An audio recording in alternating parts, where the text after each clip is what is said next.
감사합니다. 찬양이 참 좋지요. 가사도 좋고 우리 지휘자님이 참 아름답게 찬양을 해주셔서 감사드립니다. 오늘 찬양의 그 가사가 오늘 말씀의 내용과 너무 연결되는 귀한 가사입니다. 오늘은 소망의 메시지라는 제목으로 말씀을 제가 전하려고 합니다. 여러분 어떤 소망을 갖고 계십니까? 지금 하나님께서 하나의 소망을 너에게 이루어 주마라고 하면 어떤 소망을 말씀하시겠습니까? 몸이 아프신 분들은 몸이 건강해지면 좋겠다라는 소망을 갖고 계시겠고, 경제적으로 참 어려워지신 분들은 재정적으로 좀 회복이 되었으면 좋겠습니다 하는 그런 소망의 기도를 드리시겠고요. 또 아이들이 대학 가는 그런 나이라면 좋은 대학 가게 해주세요.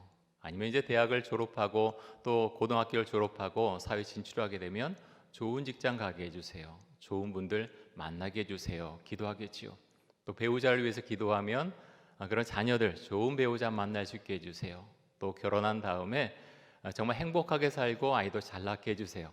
여러 가지 소망을 우리는 마음속에 갖고 있습니다. 이런 소망들은 이 땅을 살아간 사람들이라면 누구라도 당연히 갖게 되는 그런 소망일 것입니다. 그런데 어떨 때는 내가 생각하는 소망과 하나님께서 말씀하신 소망이 다를 때가 있습니다. 나는 이렇게 하는 것이 좋고 세상 상식으로도 이게 맞는 것 같은데 하나님은 전혀 다르게 나에게 말씀하시고 나 인생도 그렇게 이끌어 가시는 경우가 있습니다. 오늘 우리가 예레미야 24장 말씀을 봤는데요. 하나님께서 말씀하신 그 내용들, 이것은 그 당시에 살았던 유다 사람들이 생각하는 것과는 너무나 대조적인, 너무나 다른 하나님의 말씀이었습니다.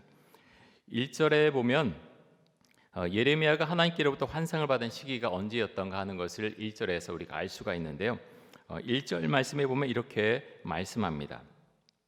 바벨론의 느부갓네살 왕이 유다 왕 여호야김의 아들 여고냐와 유다 고관들과 목공들과 철공들을 예루살렘에서 바벨론으로 옮긴 후에 여호와께서 여호와의 성전 앞에 놓인 무화과 두 광주리를 내게 보이셨는데, 자, 여기서 나오는 여고냐는 여호야긴입니다.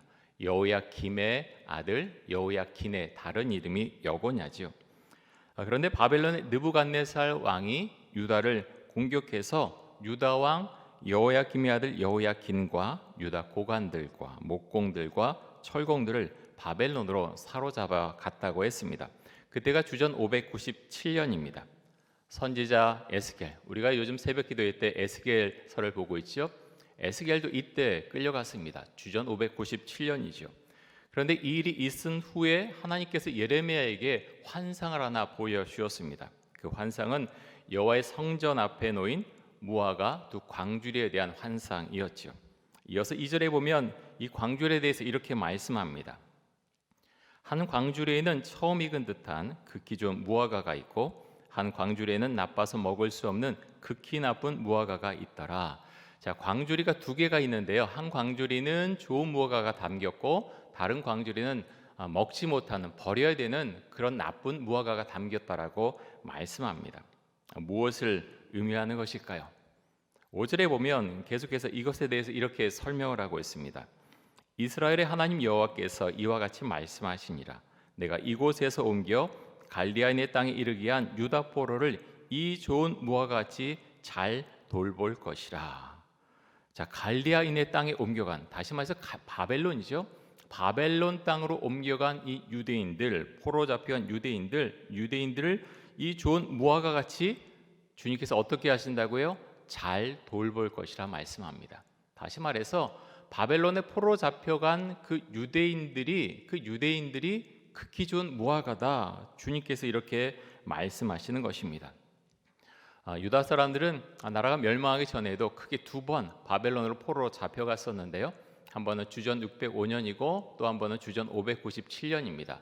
주전 605년에 잡혀간 사람들 중에 아주 유명한 사람인데 누굴까요? 다니엘입니다. 다니엘이 주전 605년에 붙잡혀갔죠. 주전 597년에는 에스겔 선지자가 붙잡혀갔습니다. 그런데 하나님께서 말씀하시기를 바벨론 땅에 포로 잡혀간 유다 사람들이 좋은 무화과고 내가 잘 돌볼 것이다 라고 말씀을 합니다. 하지만 이 시대를 살아갔던 유대인들의 생각은 달랐죠. 바벨론에 포로 잡혀간 사람들은 너무나 불행한 사람들이고 우리가 하나님의 은혜를 입은 사람이다라고 생각을 했습니다. 크게 착각을 한 거죠. 하지만 하나님은 그것에 대해서 반대되는 입장을 아주 분명히 말씀하십니다. 여러분, 오늘 말씀에 보면 하나님께서 바벨론에 포로 잡혀간 사람들이 극히 좋은 무화과다라고 말씀하시는데요. 잘 이해가 되십니까? 언뜻 생각할 때 우리는 잘 이해가 되지 않습니다. 여러분, 전쟁이 났습니다. 포로로 잡혀갑니다. 어떻게 끌려가겠습니까? 야, 우리나라로 가십시오. 아주 이렇게 대우를 잘 해드리겠습니다 하고 끌고 갔을까요? 그렇지 않겠죠. 집은 불타고 가족 중에 누군가는 죽을 수도 있고 이웃 사람이 죽고 그렇게 전쟁의 포화 속에서 괴로움과 아픔 가운데서 그렇게 어떨 때는 개처럼 정말 짐승처럼 바벨론으로 끌려갔을 것입니다. 이루 말할 수 없는 고통이 그들의 삶 가운데 닥쳐왔겠죠. 그곳에 가서 정착하며 사는 것 또한 쉽지 않았을 것입니다. 그런데 하나님께서 말씀하십니다. 이 사람들에게 소망이 있다. 내가 극히 좋은 무화과로 이 사람들을 만들어줄 것이다 라고 하나님은 말씀하십니다.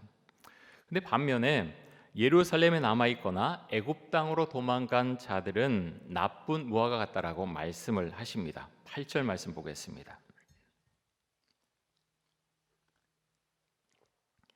여호와께서 이와 같이 말씀하시니라. 내가 유다의 왕 시드기야와 그 고관들과 예루살렘에 남은 자로서 이 땅에 남아있는 자와 애굽 땅에 사는 자들을 나빠서 먹을 수 없는 이 나쁜 무화과 같이 버리되. 자, 하나님께서 뭐라고 말씀하십니까? 예루살렘에 남아있는 자들, 애굽 땅에 살기 위해서 도망간 자들, 이들을 내가 버릴 것이다. 내가 버릴 것이다 라고 말씀합니다. 이들이 앞으로 어떤 일을 당한다고 말씀하고 있습니까? 9절과 10절입니다. 세상 모든 나라 가운데 흩어서 그들에게 환난을 당하게 할 것이며 또 그들에게 내가 쫓아보낼 모든 곳에서 부끄러움을 당하게 하며 말거리가 되게 하며 조롱과 저주를 받게 할 것이며 내가 칼과 기근과 전염병을 그들 가운데 보내 그들이 내가 그들과 그들의 조상들에게 준 땅에서 멸절하기까지 이르게 하리라 하시니라. 자, 유다 땅에 남아있는 사람들 또 애굽 땅으로 도망간 사람들 어떤 일을 당하게 된다고 말씀합니까? 여러 나라로 흩어짐을 당하고 또 환난을 당하고 간 곳에서 부끄러움을 당하게 될 것이고 말거리와 조롱과 저주를 받게 될 것이고 칼과 기근과 전염병으로 인해 멸절하게 될 것이다. 엄청난 말씀을 하십니다. 오늘 본문을 통해서 우리가 두 가지를 기억할 수 있기를 원합니다. 첫째, 나쁜 무화과로 변해서는 안 된다는 것입니다. 나쁜 무화과로 변해가서는 안 됩니다. 처음 열매가 익을 때 처음부터 이 열매가 좋은 무화과인지 나쁜 무화과인지 바로 분별하기는 어렵죠. 그런데 나중에 가면서 이것이 정말 좋은 무화과인지 나쁜 무화과인지 알 수 있다는 것이죠. 신약 성경에 나오는 대표적인 나쁜 무화과 같은 사람들 누굽니까? 바리새인들 생각할 수가 있겠죠.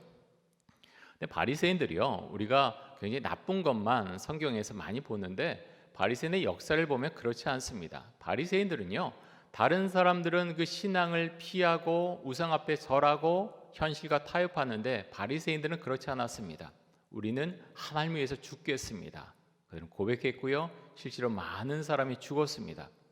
그런 가운데서 그들이 사회의 지도자가 되었고요, 권력을 갖게 됐고 돈을 갖게 되었죠. 그러자 변했습니다. 하나님의 의를 갖고 살아던 사람들이 자신의 의를 내세우는 사람들로 변해갔습니다. 그들은 결국 하나님의 말씀에 불순종했지만 자신이 불순종하는 삶을 살아가고 있다고 하는 것조차 깨닫지 못하고 살아갔습니다. 예수님께서 그들 향해서 화 있으신지 아시면서 분노를 나타내시기도 했습니다. 바리새인들은요, 결국 현실에 보이는, 눈에 보이는 소망을 따라가기 시작했다는 것입니다. 여러분, 소망은 어디서부터 나옵니까? 소망은 하나님께로부터 나옵니다. 너무나 간단하고 우리가 잘 아는 것 같지만 세상을 살다 보면요, 우리는 그것을 종종 잊어버립니다. 나의 소망이 하나님께로부터 나온다. 나의 소망은 하나님이다. 그것을 알고 있고 배웠고 머릿속에 집어넣고 있지만 현실 가운데 정말 치열하게 살아가면서 잊어버릴 때가 있다는 거예요. 특별히 언제 잊어버립니까? 내가 성공했을 때, 내 마음대로 됐을 때 또 하나는 그 반대 현상으로 내 삶이 처참하게 무너져 내렸을 때 우리는 잘못하면 그 사실을 잊어버립니다. 하나님이 나의 소망이라고 하는 것, 그것을 잊고 살아갈 수 있다는 거죠. 시편 39편 6절과 7절 쉬운 성경으로 한번 읽어보겠습니다. 제가 봅니다. 사람의 분주한 인생은 마치 신기루와 같습니다. 이리저리 돌아다녀 보지만 결국 모두 헛것입니다. 재물을 모아 쌓아두지만 누가 그것을 가져가는지 알지 못합니다. 주님, 내가 무엇을 추구해야 한단 말입니까? 주님만이 나의 소망이십니다. 여기서는 어떤 염세주의를 말하는 것이 아니죠. 세상을 대강대강 살라고 말하는 것도 아닙니다. 일하지 말라라고 하는 것도 아니죠. 성공하지 말라고 말하는 것도 아닙니다. 그런데 그렇게 분주한 인생을 살았지만 목적을 잃은 그런 인생들이 많다는 것입니다. 열심히 살고 세상적으로 성공하고 뭔가 얻은 것 같지만 결국 죽을 때가 되면 잡지 못하고 놓쳐버린 그런 인생을 살아온 사람들, 그런 사람들이 세상에 많다는 거죠. 시편 기자는 그렇게 고백하죠. 주님, 내가 무엇을 추구해야 합니까? 라고 했을 때 주님만이 나의 소망이십니다. 주님만이 나의 소망이십니다. 그는 고백합니다. 요즘도 제자훈련을 하고 있는데요. 제자훈련 단원 중에 소망으로 사는 사람이라고 하는 단원이 있습니다. 소망으로 사는 사람이 단원에서 천국에 대한 말씀을 이제 설명을 하는데요. 마태복음 13장 44절 한번 보겠습니다. 우리 같이 한번 이 말씀 같이 한번 읽어보겠습니다. 천국은 마치 밭에 감추인 보화 같으니 사람이 이를 발견한 후 숨겨두고 기뻐하며 돌아가 자기의 소유를 다 팔아 그 밭을 사느니라. 여러분 이 말씀 좀 잘 보십시오. 천국이 뭐와 같다고요? 밭에 감춘 보화 같다. 보화. 우리가 그 보화를 발견했습니다. 어떻게 합니까? 누가 이것을 볼까? 굉장히 두려워하는 거죠. 그래서 숨겨두고 어떻게 합니까? 기뻐하며 돌아가서 나의 소유를, 자기의 소유를 다 팔아서 그 밭을 사는 것, 그것이 천국이라는 거죠. 그래서 이 책에서는 그런 것을 묻고 있습니다. 그 천국을 당신 구원을 받고 얻었는데 그 기쁨이 당신의 마음에 있습니까? 질문하고 있습니다. 유기선 목사님, 이 말씀을 보면서 나는 그 기쁨이 있는가? 굉장히 고민을 했다는 거예요. 그 기쁨, 그렇게 충만한 은혜, 나에게 구원 주시고 천국 허락하셨는데 이런 기쁨이 내 안에 없다는 것을 처음에 보고 알게 되셨다는 거죠. 여러분은 어떻습니까?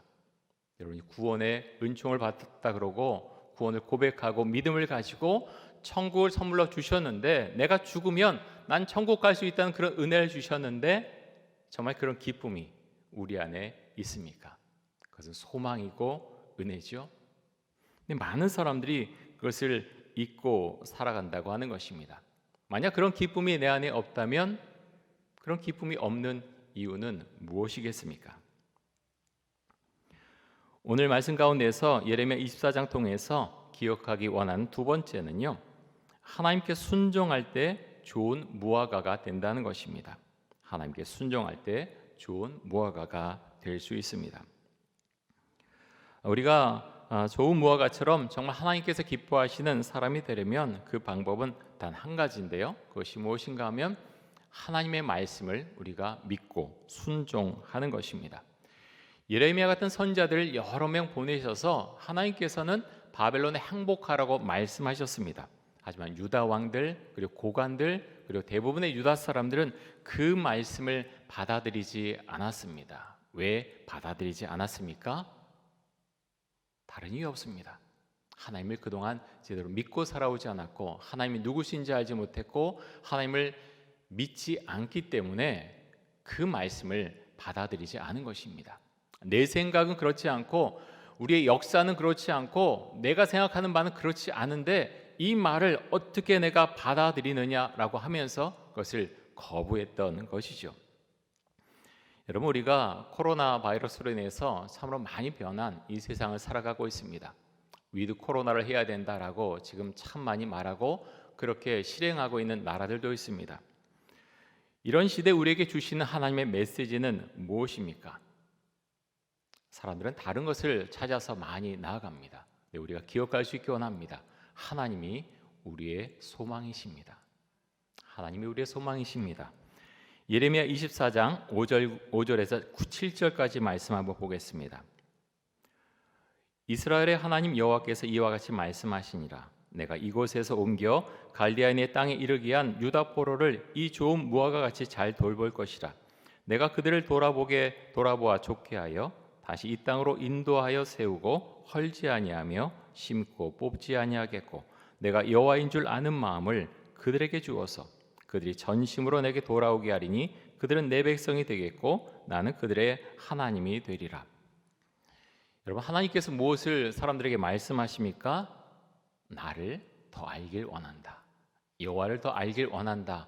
하나님은 그것을 말씀하십니다. 또 온 마음을 다해서 나에게로 돌아오라. 온 마음을 다해서 나에게로 돌아오라. 주님께서 그것을 말씀하십니다. 여러분, 코로나 상황이 굉장히 오래 지속되고 있는데 사람들의 마음이, 관심이 어디로 가 있습니까? 물론 코로나 걸리지 않게 해주십시오 라는 마음, 그 마음을 많이 갖고 있죠. 근데 사람들의 관심이 코로나 이렇게 오래 지속되니까 관심이 하나님께로 향합니까? 정말 많은 사람들이 그 마음을 갖고 있습니까? 코로나 시대에 그 반대 현상이 많이 일어나고 있죠. 점점 인본주의적인 시대로 흘러가고 있습니다. 내가 잘 되고 내가 성공하고 내가 건강하고 우리 가족이 잘 되고 오로지 신은 없고 나의 삶을 내가 잘 살면 된다. 그게 성공적인 인생이다. 많은 사람들이 그것을 점점 많이 주장하고 있습니다. 사람들의 관심은요, 경제적인 것에 아주 집중적으로 그렇게 그곳에 몰려 있는 것을 보게 됩니다. 어떻게 하면 좀 더 돈을 벌 수 있을까? 물론 여러분, 우린 세상 살아가기 위해서 돈이 필요합니다. 정말 그렇지요. 식당도 잘 돼야 되고 기업도 잘 돼야 되고 우리가 하는 일 잘 돼야 됩니다. 그런데요, 사람들이 갖고 있는 소망이 현실에 보이는 현실에 집중되어 있기 때문에 어떤 일이 일어납니까? 하나님을 찾지 않습니다. 하나님을 찾고자 하는 마음이 없습니다. 하나님을 믿지도 않습니다. 하나님의 말씀 그냥 충고 정도로 듣고 넘기는 사람들이 많아지고 있습니다. 하나님 우리에게 물어보십니다. 내가 나를 정말로 믿느냐? 내가 나를 정말로 믿느냐? 우리에게 물어보십니다. 시편 42편 5절 한번 보겠습니다. 우리 이 말씀 같이 한번 읽습니다. 내 영혼아, 내가 어찌하여 낙심하며 어찌하여 내 속에서 불안해하는가? 너는 하나님께 소망을 두라. 그가 나타나 도우심으로 말미암아 내가 여전히 찬송하리로다. 하나님께 소망을 두면요, 그런 불안함 내 마음속에서 사라지게 됩니다. 왜 그렇습니까? 현세적인 소망이 아니라 하나님께 소망을 두기 때문에 그렇습니다. 시편 62편 5절도 같이 한번 보겠습니다. 우리 같이 한번 읽습니다. 나의 영혼아, 잠잠히 하나님만 바라라. 물은 나의 소망이 그로부터 나오는도다. 나의 소망은 하나님께로부터 나온다고 말씀하고 있습니다. 여러분, 이것을 우리가 고백할 수 있길 원합니다. 하나님을 모르는 사람은요, 도대체 무슨 소리를 하느냐, 참 답답하구나, 이상적인 삶만 꿈꾸냐, 현실을 자각해라, 정신 차려라 라고 아마 그렇게 반응할 수 있습니다. 하지만 여러분, 하나님을 아는 사람은, 하나님을 믿는 사람은 이 말씀의 의미가 무엇인지 알고 있습니다. 소망은 하나님께로부터 나옵니다. 하나님은 우리가 하나님을 바라보길 원하고요, 또 우리가 하나님을 바라볼 때 하나님께서 모든 것을 인도하시고 풀어가시는 것을 우리가 경험할 수 있기를 하나님이 정말로 원하십니다. 시편 119편 49절과 50절 말씀도 보겠습니다. 우리 이 말씀 같이 한번 읽습니다. 주의 종에게 하신 말씀을 기억하소서. 주께서 내게 소망을 가지게 하셨나이다. 이 말씀은 나의 고난 중에 위로라. 주의 말씀이 나를 살리셨기 때문이니이다. 주께서 내게 소망을 가지게 하셨나이다. 여러분, 우리가 이 믿음을, 이 시편 기자의 믿음을 우리도 고백할 수 있길 원합니다. 참 이상합니다. 우리가 세상을 포기하자는 말이 아닙니다. 현실을 포기하자는 말이 아닙니다. 그런데 우리가 하나님께 소망을 두고 하나님께로부터 나오는 소망을 정말 믿고 간직하고 그 안에서 천국을 발견한 사람처럼 기쁨을 가지고 살아갈 때, 그 하나님께 집중할 때 하나님께서 우리의 현실의 고민과 아픔을 아시고 그것을 풀어주신다고 하는 것, 우리가 기억할 수 있길 원합니다. 사랑하는 성도 여러분, 우리가 그 기쁨 가운데 살아갈 수 있길 간절히 원합니다. 우리 이천우교회 성도님들, 정말 믿음을 갖고요, 나의 소망은 하나님께로부터 나옵니다. 그래서 우리가 고백하면서 주의 은혜 가운데, 코로나로 인해서 힘든 시대를 살아가고 있지만 정말 주께로부터 나오는 그 힘을 가지고 능력과 소망을 가지고 우리가 이 세상을 살아갈 수 있기를 간절히 소망합니다. 우리 함께 기도하겠습니다. 이 시간 기도할 때 하나님께로부터 소망이 나옴을 늘 고백하며 살아가게 하여 주옵소서. 현재적인 소망에 몰두하는 것이 아니라 하나님의 소망이심을 고백하며 그 주님을 의지하며 살아갈 수 있게 하여 주옵소서. 함께 기도하겠습니다.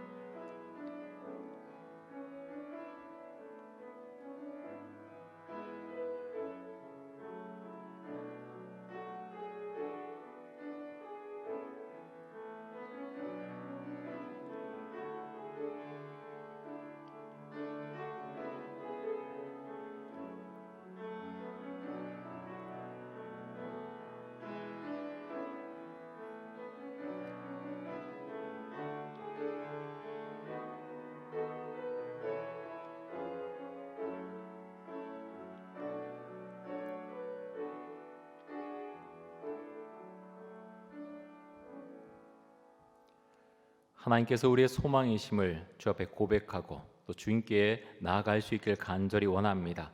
하나님, 이 사회 가운데에서 갈수록 하나님을 외면하는 많은 사람들의 마음 가운데 하나님의 형상이 심겨질 수 있기를 간절히 원합니다. 하나님께서 우리가 하나님을 더 알길 원하고 마음을 돌이켜 하나님께로 돌아오기를 정말 원하신다고 하는 것을 저희는 잘 알고 있습니다. 우리가 만난 그 하나님, 그 예수 그리스도를 내가 알고 있는 사람들에게 가서 전할 수 있는 믿음을 주시길 간절히 원합니다. 코로나 시대지만 우리가 할 수 있는 것들을 하게 해주시고 정말 내가 믿는 주님을 자랑하며 내가 만난 주님, 그 주님을 다른 사람에게, 믿지 않는 사람들에게 전할 수 있도록 주 우리에게 크신 성령의 은총을 내려 주옵소서. 예수 그리스도의 이름으로 기도드립니다. 아멘.